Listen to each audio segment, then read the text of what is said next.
Hey y'all, Justin with Kayak Catfish. On today's trip, I need to restock on some bait. I need to catch some more skipjack for some upcoming catfishing trips. So that's the #1 goal today.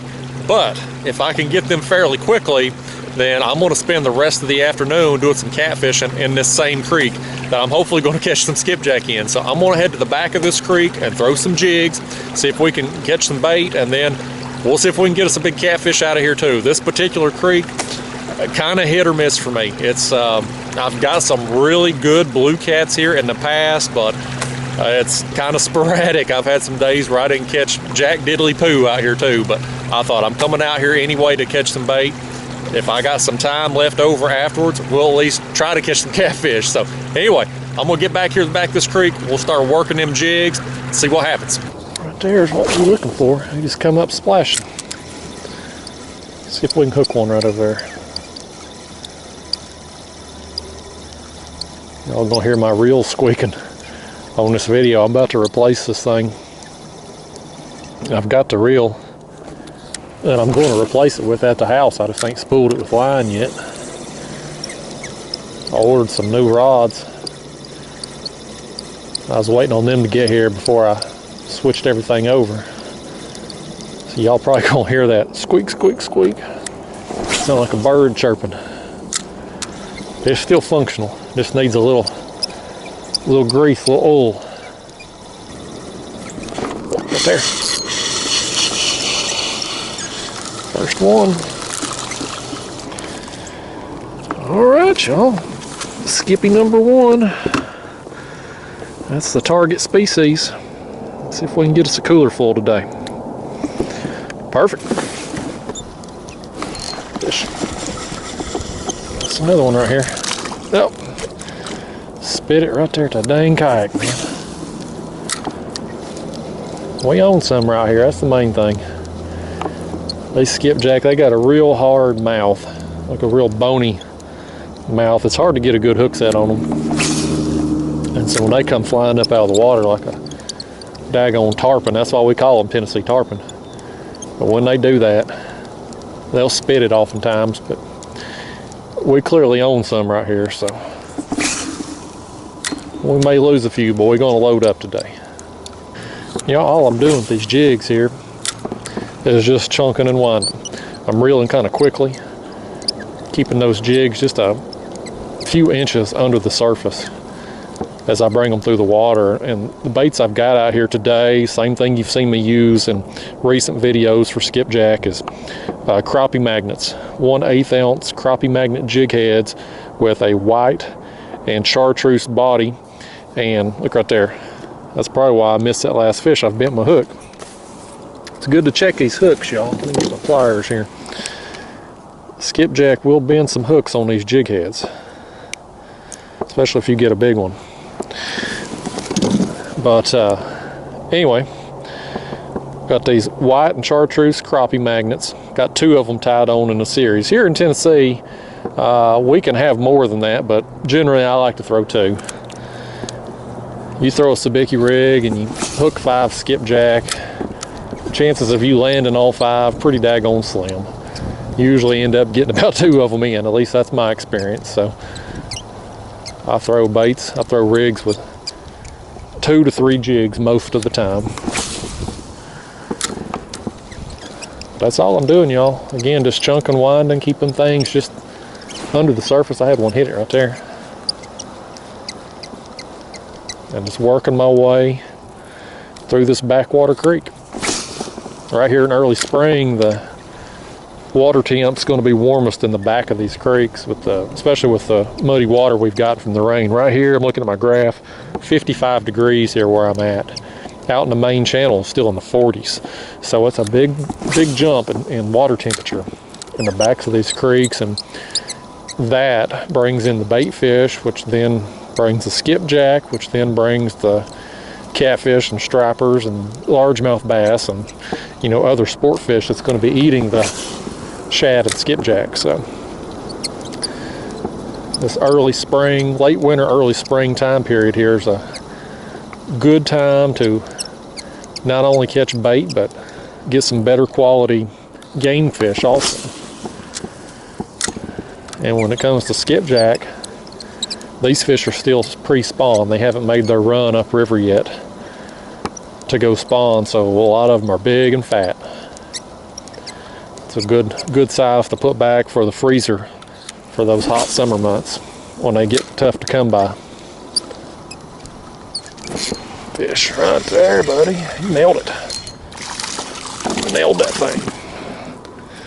Get on in here, Skippy. It's another pretty good size one right there.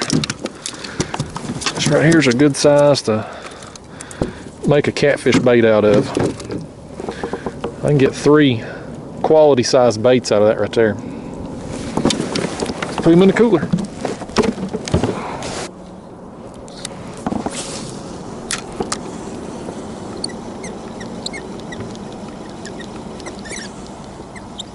Right there. I hope that got on camera. He come up and nailed it right there in front of us at the surface. Another good sized one. And spit the hook out right there for us. Up, up, up. There he is, man. Tennessee tarpon, skipjack herring, catfish candy. That's what I'm gonna use them for. Fish.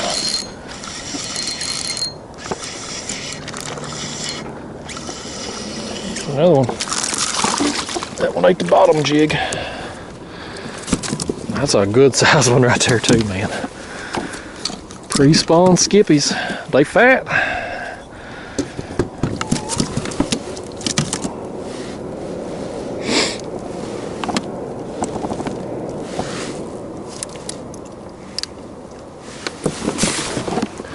There he is.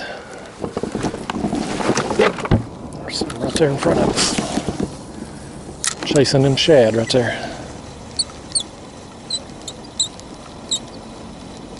Yeah, they all up and down right through here. Oh, one hit me right there. It's cast right there where we seen them shad busting. Right there. I knew we was going to get hit right there. I seen all them shad jumping. I knew something was working them. Get on in here, Skippy. You're caught now. Yeah, buddy, man. Ain't going to take us long, y'all. Every few casts, getting a skip. It's fun when it's like this. I mean, there's a lot of days, especially when you get out here in the summertime, and you're casting and trolling and covering a ton of water, bunch of casts, and just don't get nothing. It's frustrating then, but this time of year when the bite's good, you can come out here and just get them every few casts. They are a fun fish to target and catch. And again, it don't take much to catch them. Get any kind of jig or plastic, small, they like small baits. Anything that kind of matches the hatch of what they're eating. And you can see them little shad there jumping. It's just small right there. Oh, one hit me. That's just small threadfin shad that they're feeding on in that 1 to 3 inch range. So you just match your jigs or spoons or whatever you're using for them to that size and that color, and you're going to catch some.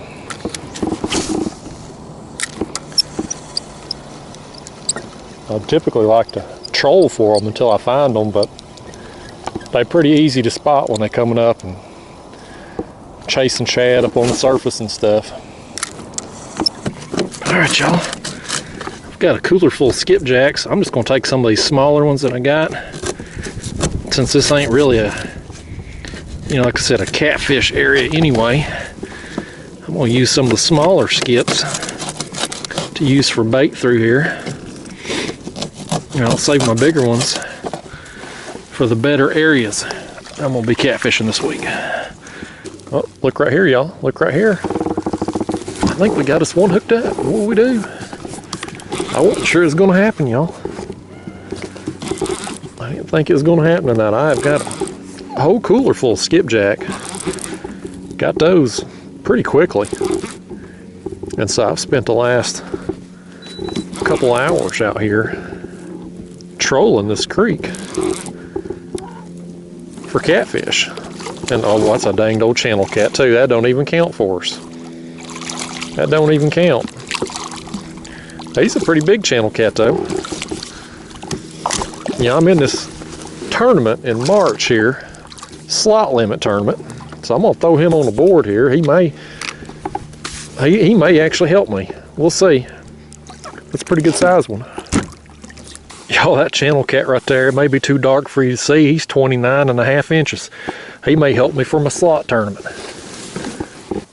Oh, this thing's mean and ornery, y'all. I don't know if you can see him there or not, but that's a pretty good channel cat for around these parts. We don't grow them real big like you do out in the west and up north, but that's a pretty good one if you can actually see it. Well, let's let the old thing go. Get out of here, channel cat. He may serve a purpose. I hate them channel cats, but for my March slot tournament here, where they got to be as close to 32 inches as possible without going over, that one may actually help me there at 29.5 inches. But if you can see me right now, this is probably going to be the end of the video, because we're getting right here at dark, and I was just going to fish to dark tonight. I really just come out here hoping to get some bait, and thought if I could get them quickly, I'd make a trolling pass down this creek here and see if I could hook into a big catfish. And got the bait quickly. That went well, but this is my second pass here coming out of this creek, and that's the first any kind of action I've had from catfish. So probably gonna pack up and get on out of here, but got the cooler full of bait here. I'll take this other camera here and show you if you can see them in there with the light, but my cooler is full. I'm going to freeze a few of them, just put them back in the freezer for a rainy day this summer when they're hard to come by, and use the others for my upcoming catfish trips. And I'll try to find us some places a little better than out here, what I've experienced out here tonight. But anyway, guys, I got to get on out of here. I know you probably can't see me anyway, so I'll see you all next time. Thanks for watching.